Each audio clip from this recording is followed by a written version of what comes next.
Hello everybody and welcome to another video. Today I'm going to be talking about the Thorman Overreactor. Now I thought this was just going to be kind of a simple little video I could do where I'd be like, okay, Ellen Keel's won the living story, so we're not going to get Evan Nashblade's fractal to do with Abaddon. Instead we're going to get one to do with the Thorman Overreactor. So I'll do a video about it and just let people know what we might expect, right? That'll be fun. I've just spent like the past 6 hours or so in game and on the wiki and sort of researching stuff and going deeper and deeper and deeper, and there's a lot of stuff about the Thorman Overreactor, and it ties quite heavily, or it could tie quite heavily into a lot of what's going on with the living story at the moment. There's a lot of really bizarre things that I've found and like a crazy theory that I think could really be very interesting if it comes true. So I'm actually now incredibly excited to do this video for you guys. I'm going to be talking about the Thorman Overreactor as well. I'm going to be talking a bit about the Aether Blades and the living story going forward, stuff that's going on in Divinity's Reach. It's going to spiral way out of control, but it's all going to make sense. It's going to be glorious. So I hope you guys enjoy. There should be plenty of footage of the stuff I'm talking about too. The Thorman Overreactor is kind of being pushed, I guess, by ArenaNet now, especially because we've got a Fractal coming out, as actually a very big point of the Guild Wars story. They have said, look, there's been this accident at the Thorman Overreactor, and it does tie quite heavily into big stuff for the Guild Wars universe, so we're going to get a Fractal about that, and that should be quite interesting. Problem was, to me, and I think most players, it's just sort of been an area with stuff to fix. There's been tons of disasters and places that you can go in Guild Wars 2. What makes Thorman Overreactor that much more unique? Well, if you look really closely, turns out there's quite a lot of stuff. So I'll teach you guys, first of all, just about the reactor and a lot of the information that's going on about it in Guild Wars 2 that you might not have actually known is there. First of all, Wiki actually describes the Thorman Overreactor as a city.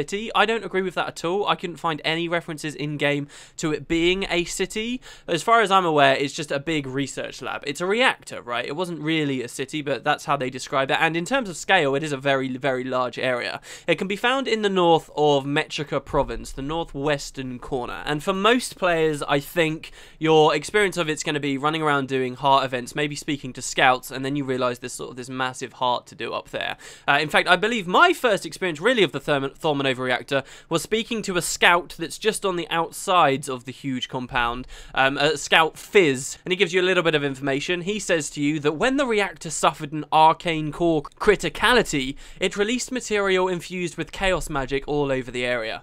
We have a team trying to contain the disaster, but the otherwise pliable Skrit in the area can't seem to keep their paws off of that chaotic material. Stationed in the anthill is a crew trying to monitor and study the environmental impact of the chaotic incursion. So you, the player character in Guild Wars 2, come to the Thorman Overreactor very soon, it would seem, after the reactor explosion has occurred.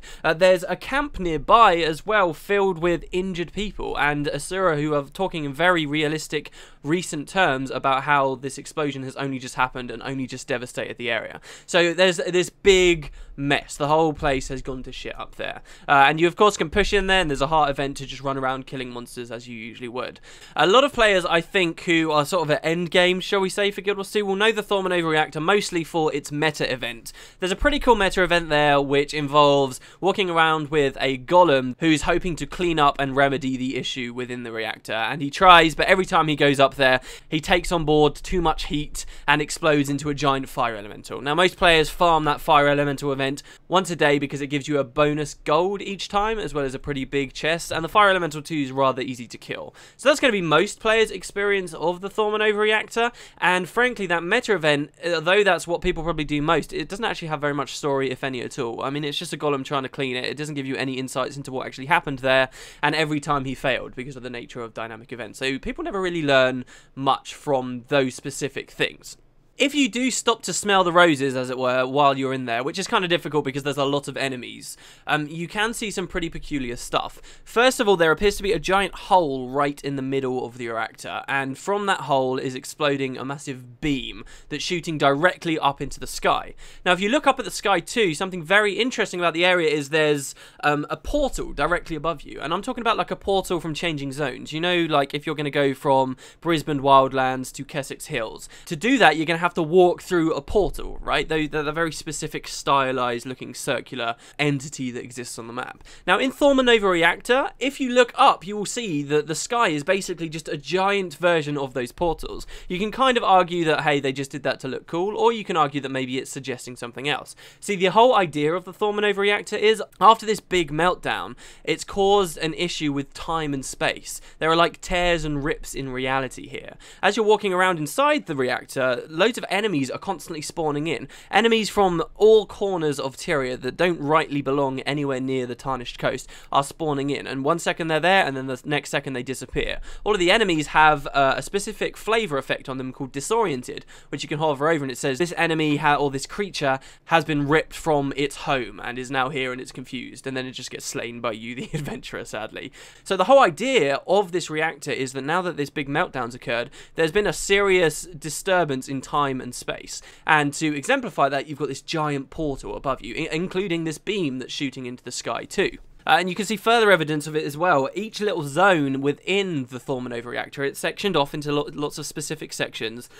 Each little zone, it seems to have a different weather effect. In one area it's not raining, in the next area it is raining, and in the next area it's snowing. If you go in the water area, there's kind of a weird watery effect going on. You can sort of see fish swimming around near you. It's very, very weird, despite the fact you are outside. So there's a lot of stuff there, a lot of evidence to point to this place has caused a rip in the fabric of reality somehow.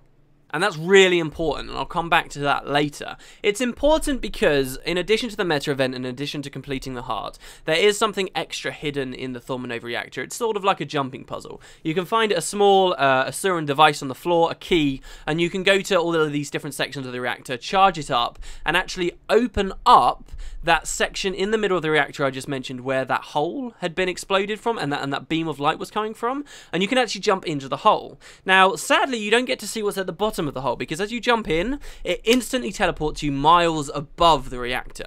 So whatever is down that hole, whatever is causing that beam of light, we the players have not seen. We don't know what is going on down there, but presumably that is where the source of all of these issues is. You don't actually get to go down there and see. However, when you do drop down the hole, as I say, it teleports you miles above the facility, and up there is a champion boss. Now, this champion boss is interesting because of what kind of boss he is. He is a steam creature. He's a giant steam ogre. Steam creatures are a really specific thing that I'm going to spend a fair bit of this video talking about, but I'm going to come back to it later once we're done with the Thorma Nova stuff. But there's a steam creature there, okay? So the fact that the Thorma Nova Reactor has caused some kind of rip in time and space, and there are steam creatures there, is important. In fact, that ogre isn't the only steam creature. Amongst all of the wolves and coyotes and hyenas and random stuff that appears down in the regular reactor, sometimes you'll see steam creatures there too. These steam creatures are really important. Okay, so to zoom sort of out of the reactor itself again for a bit. As I say, there's a small camp of Asura, the cleanup crew, who are trying to sort everything out and fix the reactor. There's also a refugee camp nearby that is consistently being attacked by the Inquest. At this refugee camp, if all of the events have been pushed, which rarely used to happen, now it does because there's a champion that spawns there. If you guys know, there's a waypoint that used to always be contested just outside the reactor. Now people actually do that because that's a champion, so they like to kill that guy. This small base where all of the refugees are, you can actually speak to an NPC who gives you a little bit more information again about what happened at the reactor. She says that, again, it's been a huge explosion, it's a massive disaster, it's a catastrophe on their hands, and nobody's quite sure what happened. The Asura themselves aren't quite sure what happened, but consistently we're going to be seeing references to the Inquest. This woman at this camp herself immediately says, I'm pretty sure it was the Inquest. Everyone's pretty sure the Inquest were tampering with things, and it's the Inquest's fault that the reactor blew. So that's a little bit of extra information we'll be getting. As I'm saying all of this, guys, don't forget we're going to be getting a fractal specifically on this, so a lot of what I'm saying I'm hoping will come up again in the fractal. So we should see Inquest in the fractal itself. As I said earlier, a scout mentions that there's a bunch of Skrit too. Well, nearby, further to the south, there's all of the, I guess, ejaculate from the reactor. This chaotic material has been landing with the Skrit, who see it as shiny, and there's a very simple heart quest you can do there. So it's affecting people in the north of Metrica in a really wide way.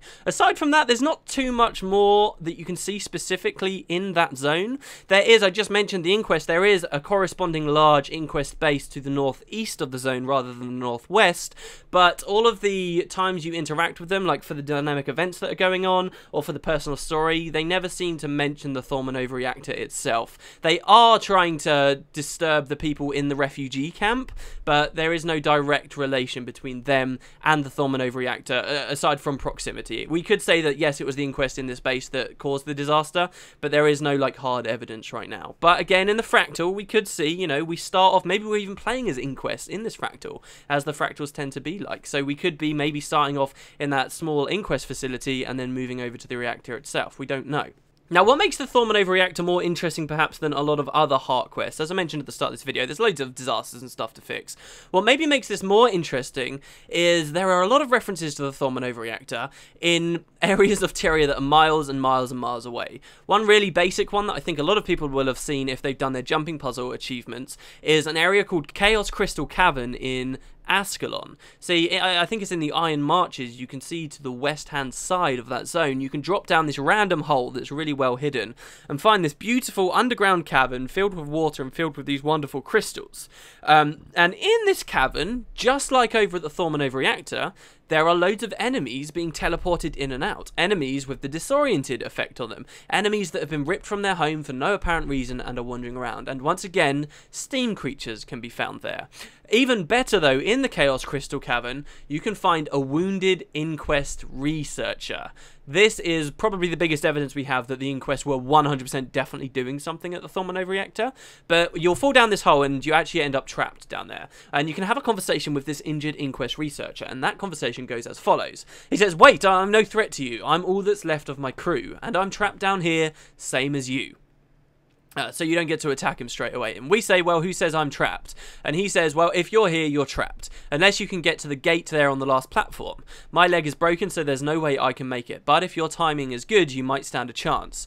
And you ask, all I have to do is jump from pillar to pillar. He says, it's that simple. Oh, and one tiny caveat. See those chaos rifts all through the cavern? Avoid those. They wreak havoc with reality. You might find yourself affected if one of those hits you. And we say, chaos rifts? And he says, there was an explosion at the Thorman overreactor in Metrica province. Some of the crystals used at that site came from excavations here. Now, these crystals are exhibiting a twinning effect. We say, well, what's a twinning effect? And he says these crystals are creating a sympathetic metamorphic reaction, attracting the chaos rifts from Metrica province here. Nasty bit of business, that twinning effect. And that's how your conversation ends. So, I don't think it's likely that when we get the Fractal, we'll be able to go to the Chaos Crystal Cavern, and I do think that it's pretty much set in stone what the Chaos Crystal Cavern's role was and why it's being affected because of these crystals. I quite like the idea that the excavations happened there, but it's interesting that this disaster is being referenced again by ArenaNet to try and keep it in our minds. So that's one place miles away that's being affected. But if we look a little bit slightly closer to home as well, up in Brisbane Wildlands. Brisbane Wildlands is just to the north, basically, of the Thorman overreactor, and there seem to be a fair few pretty cool references. First, just to the north, there's another Inquest base, okay? And there's a skill point there called the Thaumacore Energy Source. Now, it's not necessarily Thorma Nova, so this might be unrelated, but it is a skill point that says Thaumacore Energy Source.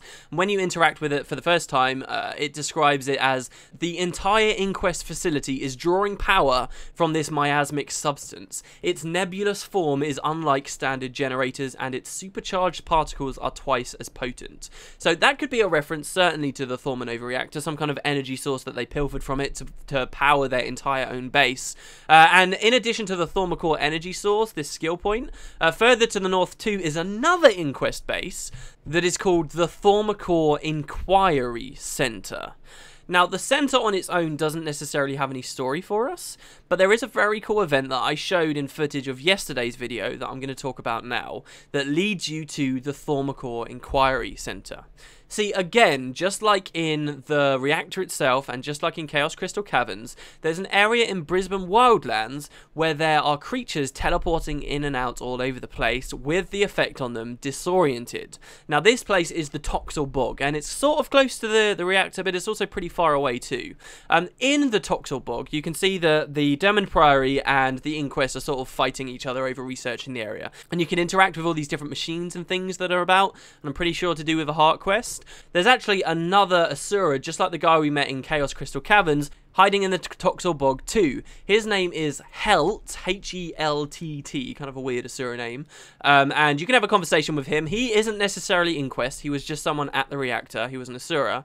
And you can go and speak to him, and he says, I appreciate you checking up on me, but I'm just fine, my friend. And we say, well, what are you doing here in the Toxel Bog? This is a pretty random place. And he says, I was one of the researchers at Thaumanova. When the reactor blew and spewed its chaos energy everywhere, I ended up sucked into a portal and dumped here.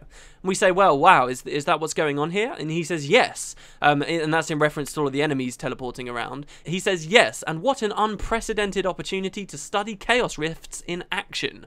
I've learned so much just by lying here. And we say, are you injured? Do you need to get back? And he says, get back? Why in the Eternal Alchemy would I pass up this opportunity to study such a rare phenomenon? I only wish I had my equipment. And you leave him there. So there's an interesting character there, again, tying the place directly to the Thaumanova reactor. And there's an event you can trigger. See, far away from where Helt is, but still in the Toxel Bog, there's a golem that spawns in a waterfall. A damaged golem. A golem that's clearly been a part of some kind of explosion. As soon as you turn it back online, it starts its startup and it gives you some dialogue. It says, initializing. Error. Initialization failed. Begin essential internal diagnostics. And then it sings like a song for you. It says memory matrix analysis complete. Scanning recent events. Sustained damage in reactor explosion. Analyzing data collected during explosion events. Analysis complete. Cause sabotage. Perpetrators Inquest. Initiating secondary protocol. Inquest saboteurs detected. Elimination mode engaged. So this golem seems to have been a part of the reactor explosion, a part of the disaster, just like our friend Helt just now, got teleported over to the Toxel Bog. He wakes up, he realizes that it was the Inquest that caused the danger and even identifies them. Then from there, he goes stomping over to the Thaumacore Inquiries lab that I just mentioned. Now, as a complete aside, in case you guys want to know, this event I'm talking about, if you ever want to get your Giant Slayer, this is the only event in the game really that you can do it, because it spawns lots of giants for you that aren't champions. But this guy will then go over to the Thaumacore Inquiry Lab, and in the lab, once you've completed the event, you actually rescue another Asura. This time, it's called Whist. There's no information about Whist anywhere really online that I can see. You have to actually go in-game to see him and speak to him. But the golem goes over to him, and he says, Master Whist, unit was not aware of your survival. Secondary protocols deactivated, awaiting further instructions. To which Whist replies, my colleagues scoffed at my secondary protocol, but who's laughing now? Sadly, there's no follow-up event, and they just sort of stand there. Whist becomes a merchant for us, but doesn't sell anything interesting, and that's that. But what I can tell you from what we've just seen in that event is it's very likely that in this fractal we'll be getting, we're going to learn about this golem possibly about Whist too. These now 3 characters we know survived the explosion and were there to tell the tale. Possibly even a 4th character that we know survived from the refugee camp back in Metrica province. All of these characters could be there. It certainly seems like the Inquest were up to something. What the reactor was actually studying or doing before the disaster is up to question. However, this is where the video is going to get a little bit more crazy on the theory side. What was the reactor doing? I can't find a citation for this, and it really annoys me. The wiki seems to think it's true. I remember reading something like this as I was playing through the game, but I can't find where they say it in-game.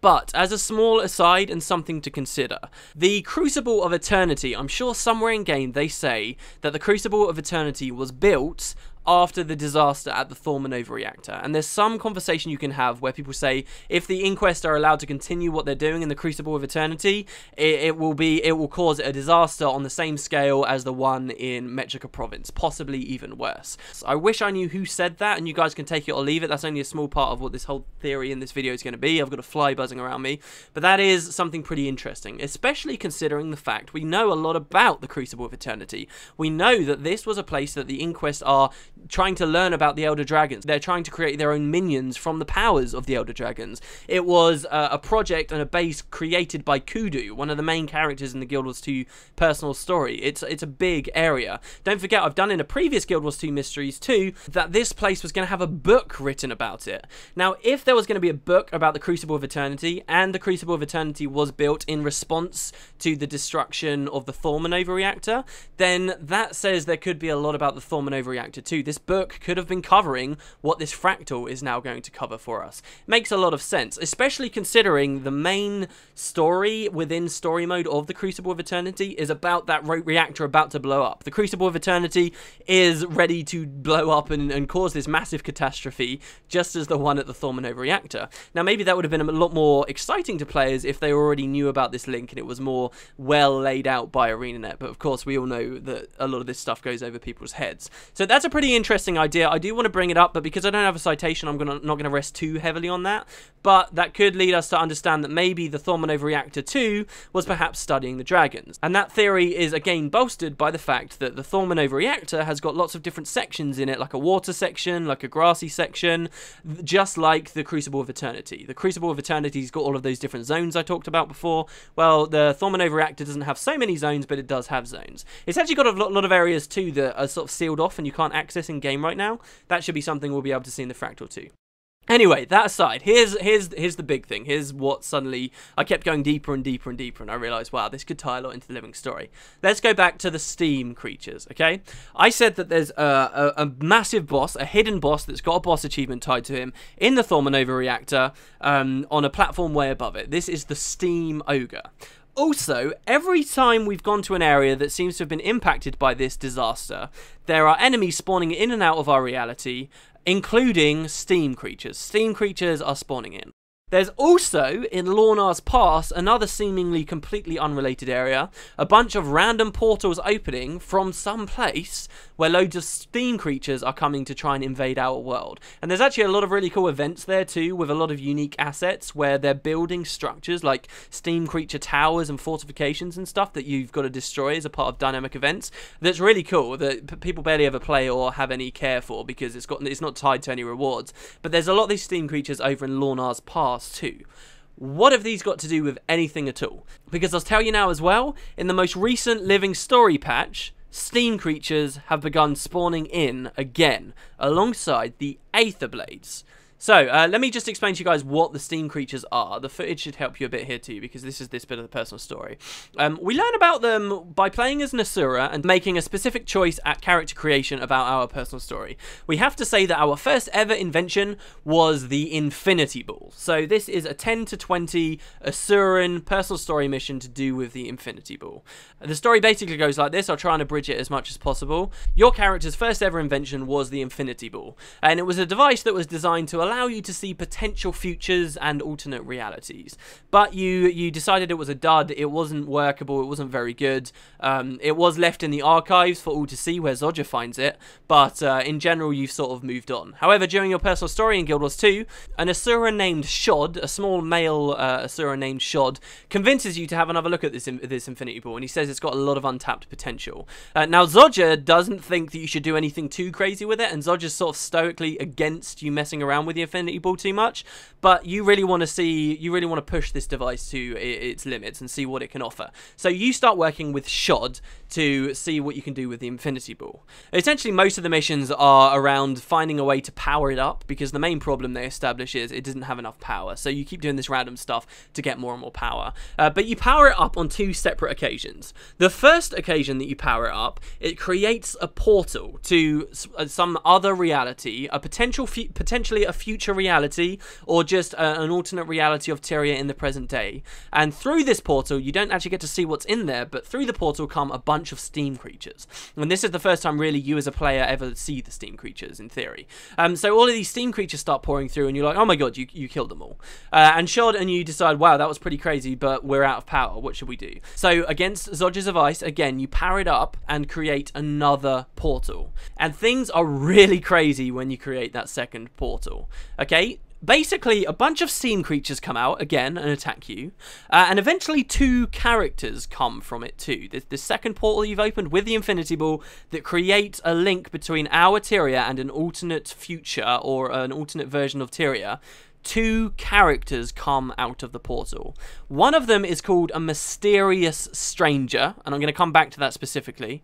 But this mysterious stranger looks just like you, the player character, except they've got all of this really advanced looking technology and gear on, a bit like the Aether Blades. They look really cool. They're like all souped up, right? And along with this mysterious character, there's another character who is Shod. Another version of Shod has come from this portal. And you realise that these people that have just come from the portal are duplicate versions of you and Shod. That mysterious stranger is you, a potential future reality version of you. This is a version of you that ignored all of Zodja's warnings throughout this entire section of the personal story to stop messing with the Infinity Ball. And this duplicate version of you comes forward and says to Zodja, "You always held me back and I ignored you, and look at me now. I am ruler of Tyria. In my world, I am ruler." Or at least it makes it seem a lot like she could be ruler, but it doesn't explicitly say that your duplicate is ruler. But, you know, you've become this great, powerful character within the other universe. Now, the question is, why have they come through the portal? The personal story log, once you finish that mission, will make it sound like your duplicate and Shod were trying to take over this version of Tyria too. But actually, while you're there in the quest itself, it doesn't seem like that at all. The dialogue, this is specifically what your duplicate says about why they've come through the portal, because why have they come? Your duplicate says, "To become all that I am capable of becoming, you must die. It is my destiny and my pleasure. Just so you know, killing myself is not something I enjoy, but it is necessary." So this duplicate version of you thinks that they have to defeat like their past self or whatever, the player character version of you. And of course they fail with that, right? And you, the player character, actually destroys your duplicate. And then you decide to stop messing around with the Infinity Ball because you're no longer messing with it. You can never become that evil dictator ruler person you saw, and that's the end of the story. But the mystery remains, why was your duplicate so keen to come to this reality to kill your player? What did they mean when they said to become all that I can become? What are they talking about? Now, what's really interesting is Shod, after you finish this whole personal story step, Shod does still continue his research. You decide, no, I don't want fame that bad. I don't basically want to become the Inquest and become an evil ruler of Tyria. I'm going to listen to Zodja, but Shod continues on his research. And there's a suggestion there that despite the fact you've stopped, Shod will still bring about whatever the events are that eventually led to that alternate reality. And Shod will continue to work on his research, and you can invite him to do it in your personal instance, actually. So every time you go into your home instance, you can see Shod there doing what he does. Shod's thirst for fame and glory and whatever actually hasn't been taken away, while yours has. So the assumption here is that in this personal story quest, you've prevented the alternate reality from ever happening. But that can't be true, can it? Because steam machines are still spawning at the Thormanova reactor. There's still a steam ogre at the Thormanova reactor. There are still steam creatures coming in at Lornar's Pass. Now, your duplicate says that it was the one to invent those. Now, if you've stopped that reality ever happening, how can they still be spawning? Clearly, we haven't stopped the reality. And it's getting worse, if anything, because now, in current living story stuff, ArenaNet have started putting these steam creatures in again, spawning with Aether Blades. So here's another angle on it. Maybe your duplicate never came through that portal to try and kill you. Maybe your duplicate just came through knowing it was going to die, but it chose to do so because in coming through the portal and having that fight with you, it lets Shod see what he can become. Because the duplicate version of Shod is like this powerful leader with a really fancy title that is incredibly cool, okay, which I'm going to mention in a second. So maybe the whole point wasn't to kill the player character, it was just to let Shod see that he can become this great ruler of Tyria in the future. And they succeeded in that, right? Look at the dialogue again, I'm going to read it out to you again. "Just so that you know," your duplicate says, "just so that you know, killing myself is not something I enjoy, but it is necessary." Now, you're originally going to assume that by myself it means you, the player character. No, it literally means it's gone through this portal to commit suicide, but it's doing it because it knows by doing this, Shod is going to see what he can become, and it sets the future onto that course, right? Now, this is all getting very complicated, and I hope I haven't lost you guys, because, I mean, obviously, when you start talking about time travel and stuff, it all kind of blows up. But that's a pretty interesting angle on what could have happened, and why these steam creatures are still around. We didn't stop anything in the Asura personal story. That was just the way it always had to be. Maybe the supposed duplicate of the player character wasn't really your duplicate at all. Maybe it was just a golem of some kind that Shod had created. See, what's special about the steam creatures is that they are not fully mechanical. They're actually part biological too, in a really bizarre way. That's information you can learn from the Priory, who are researching them in Lornar's Pass. So it's not too far out of the imagination to imagine Shod could have just orchestrated all of this. Alright, so that's just one angle. Right, now I'm going to tie this up now. I'm going to bring it all together to the living story here and now, okay? I have seen some small speculation that perhaps the Aetherblades, this new technologically advanced faction that seem to have come out of nowhere, and they are being funded by the Inquest, there is speculation that perhaps the Aetherblades are from that same alternate reality where the steam creatures are from. Now think about it. They've all got access to advanced technology. They're all linked somehow to the Inquest. The Inquest are linked to the Thormanova reactor as well as the Aetherblades, and the Aetherblades and the Thormanova reactor are both linked to the steam creatures now that steam creatures are spawning at the same time as Aetherblades during the Jubilee. An interesting parallel that backs that up, if you consider the Asuran personal story stuff, is during the opening ceremony of the Queen's Jubilee, what did we have? We had Aetherblades crashing the party, and we had a mysterious stranger, just as we had a mysterious stranger before, appear. Maybe this new mysterious stranger also came from a portal. Now, what's more coincidental, perhaps, is that the steam creatures have only just started spawning in when we voted for Ellen Keel. Ellen Keel, who is proposing to create a fractal that discovers the secrets of the Thormanova reactor. This thing that had a meltdown and has obviously created some kind of link to the alternate universe where the steam creatures and potentially the Aetherblades are coming from. Ellen Keel, who herself, as we've discussed on this channel before, could herself be a member of the Aetherblades, who is specifically only doing this to get the funds to research the Thormanova reactor so that they have this permanent link, this permanent contact between the steam creatures. As soon as she's been voted in, what's happening with the Aetherblades? All of a sudden, they've got steam creatures along their side. And, as well, go back to the Asuran Personal Story Quest 2. Shod, the alternate version of Shod that came through the portal with the player character's duplicate, he had a title, okay? He was the Grand Vice Admiral of the New World, right? But let me say that again. He was the Grand Vice Admiral. Admiral? Why is he an admiral? Like a large commander of a fleet? We're talking about ships here. Why would we be talking about ships? Well, we would if it's got something to do with Ellen Keel, who is based in Lion's Arch, or the Aetherblades, who are sky pirates. And lastly, as well, still in this personal story instance, this blew my mind when I saw this, your duplicate says, in the middle of this personal story mission, he says, "It's time we took to the field, Grand Vice Admiral Shod, just like we did during the Battle of Divinity's Reach." The alternate reality versions of you and Shod, who now rule the world and are responsible for the creation of the steam creatures and potentially could be Aetherblades, had a large battle in Divinity's Reach. Where is the current living story taking place? What are the Aetherblades currently doing? Does that sound like this might all tie in somehow? I don't know. I mean, that's really complicated. I'm thrilled if any of you guys have kept up with me for that, because this has just been sort of a lot of research today and I've pieced it together. I don't fully have the full picture. I think that is insane though, and I would love to hear what you guys think. At the end of the day, it's just another Guild Wars 2 Mysteries. I'm not giving you the answers. This is just a crazy thing I cobbled together. I'd love to hear what you think. Are we going to see Shod or some kind of crazy thing happen here? Is this all leading up to the alternate reality that the Asuran personal story talked to us about? Why are ArenaNet throwing the steam creatures suddenly in if this isn't all related somehow with living story stuff?